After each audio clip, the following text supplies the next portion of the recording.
ഇന്ന് തന്നെ ഡൗൺലോഡ് ചെയ്യൂ. കാണൂ നിങ്ങളുടെ ഫേവറേറ്റ് ഷോസ്. അതിനെന്താ, ഇവര് കല്യാണം കഴിക്കാൻ പോകുന്നവരല്ലേ? ഇപ്പോഴൊക്കെ അല്ലേ പ്രണയ ജോഡികളായി കറങ്ങാൻ പറ്റത്തുള്ളൂ. കഴുത്തിൽ താലി അറിയാ പിന്നെ കഥ മാറിയില്ലേ? ഓ, കല്യാണം കഴിഞ്ഞ് കറങ്ങി നടന്നാൽ എന്താ കുഴപ്പം? ഒരു കുഴപ്പമില്ല. അതുകൊണ്ട് വരുന്നില്ലെന്നേ ഉള്ളൂ. ഇവിടെ നല്ല ഒരുപാട് സ്കൂളുകളുണ്ട്. അപ്പൊ പിന്നെ ഇവിടെ എവിടെയെങ്കിലും ചേർക്കാലോ. നല്ലൊരു വീടെടുത്ത് ഭാര്യയും മക്കളെയും കൊണ്ടുവന്ന് സുഖമായിട്ട് ജീവിക്ക്. ഞാൻ ഒരു കാര്യം ചോദിച്ചാ നീ സത്യം പറയോ? അതെന്താ അങ്ങനെ ഒരു സംശയം? കുട്ടേട്ടൻ ചോദിക്ക്. അതല്ല, ഞാൻ നിന്നെ ചെറുപ്പം മുതലേ കാണുന്നതല്ലേ. അതുകൊണ്ട് നിന്റെ സ്വഭാവം എനിക്ക് നന്നായിട്ട് അറിയാം. അതുകൊണ്ടാണ് സത്യം പറയണേന്ന് എടുത്തു പറഞ്ഞത്. ഗിരിജേ, ഞാനിവിടെ നിൽക്കുന്നതുകൊണ്ട് നിനക്ക് എന്തെങ്കിലും ബുദ്ധിമുട്ടുണ്ടോ? ഏയ്, എന്ത് ബുദ്ധിമുട്ട്?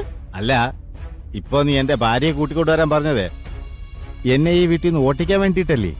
അയ്യോ, ഞാനങ്ങനെ സ്വപ്നത്തിൽ പോലും ഓർത്തിട്ടില്ല. എനിക്കെല്ലാം മനസ്സിലാവുന്നുണ്ട്. എന്നാ ഞാനൊരു സത്യം പറയാം. പറഞ്ഞോ. ഒരു അന്യ വീട്ടിൽ കയറി ഇങ്ങനെ താമസിക്കുന്നത് അത്ര ശരിയായ രീതിയൊന്നും അല്ല. അതെ, ഞാൻ എന്റെ ഇഷ്ടത്തിന് ഇവിടെ നിൽക്കുന്നതല്ല. സൗദാവനി അമ്മയും ദേവേട്ടനും കൂടെ എന്നെ നിർബന്ധിച്ച് ഇവിടെ നിർത്തിയിരിക്കുന്നതാ. അമ്മയേട്ടന് അവരുടെ മര്യാദ കൊണ്ട് നിൽക്കാൻ പറഞ്ഞാലും നിൽക്കാതിരിക്കുന്നതല്ലേ ശരി. പരിചയത്തിന്റെ പേരിൽ 1-2 ദിവസം നിൽക്കുന്ന പോട്ടെ. ഇതിപ്പോ അലക്കും കുളിയായിട്ട് സ്ഥിരതാമസമാക്കിയ മട്ടുണ്ടല്ലോ. ഒന്നാമത് ഈ വീട്ടിൽ ആവശ്യത്തിൽ കൂടുതൽ ആളുകളുണ്ട്. അതിന്റെ കൂടെ ഒരാളും കൂടെ. കുറച്ചൊക്കെ വകതിരിവ് കാണിക്കണം.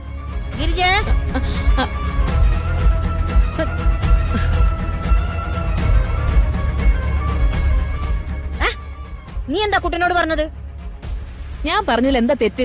ആരോട് എന്താ പറയണ്ടെന്നുള്ള ഒരു ബോധവും ഈ കുട്ടിക്കില്ല അല്ലേ? നീ ഇവള് പറയുന്നൊന്നും കാര്യാക്കണ്ട.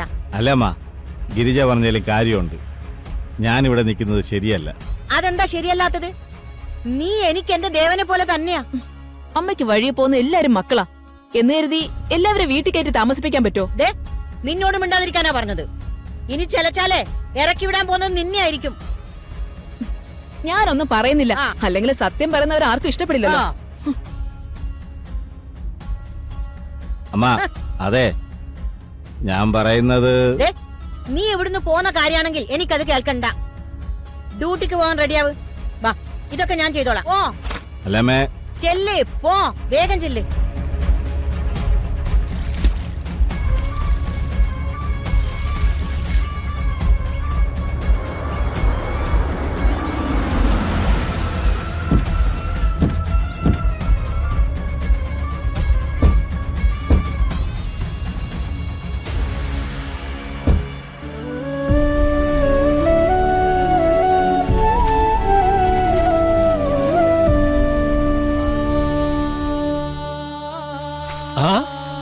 ആരൊക്കെയായി വരുന്നത്?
ഇന്നെന്തായാലും പിടിച്ച പിടിയാലെ നിങ്ങളെ കൂട്ടിക്കൊണ്ടുവന്ന ലക്ഷണമുണ്ടല്ലോ.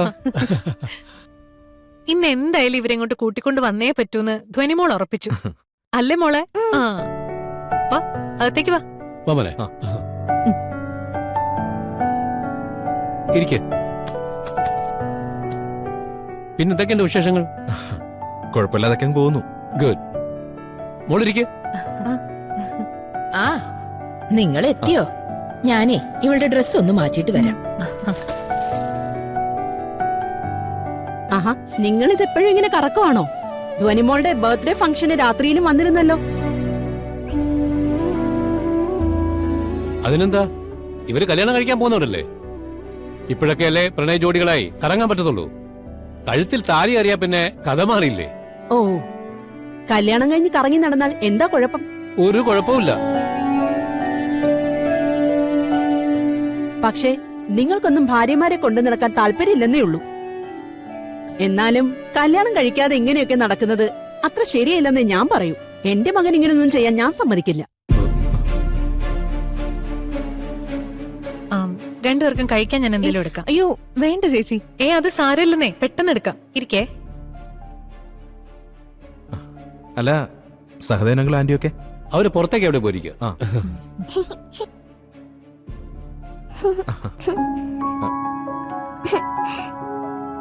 എന്താ ധ്വനി? ഇവളെന്തായി പറയുന്നേ? മോളുടെ കളിപ്പാട്ടങ്ങളും പാവകളും ഒക്കെ കാണിച്ചു തരാന്ന് പറയുന്നത്. എന്തിന്? അതൊക്കെ എന്ത് കാണാനാ? കുഞ്ഞുങ്ങൾക്ക് അതൊക്കെ വലിയ സന്തോഷമല്ലേ? അതെ. ഉം. വലിയവര് സാരിയ ആഭരണങ്ങളൊക്കെ കാണാൻ ഉത്സാഹം കാണിക്കില്ലേ? അതുപോലെ കുഞ്ഞുങ്ങൾക്ക് അവരുടെ കളിപ്പാട്ടങ്ങളും പാവകളും ഒക്കെ മറ്റുള്ളവരെ കാണിക്കാനും കാണാനും ഒക്കെ വലിയ ഉത്സാഹവും സന്തോഷമായിരിക്കും. നിങ്ങൾ ധുനിമോളിലൂടെ ചെല്ല്. എല്ലാം നിങ്ങളെ കാണിക്കാൻ വേണ്ടിയാവും വിളിച്ചോണ്ട് വന്നത് തന്നെ. ശരി.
ആണോ? ആ.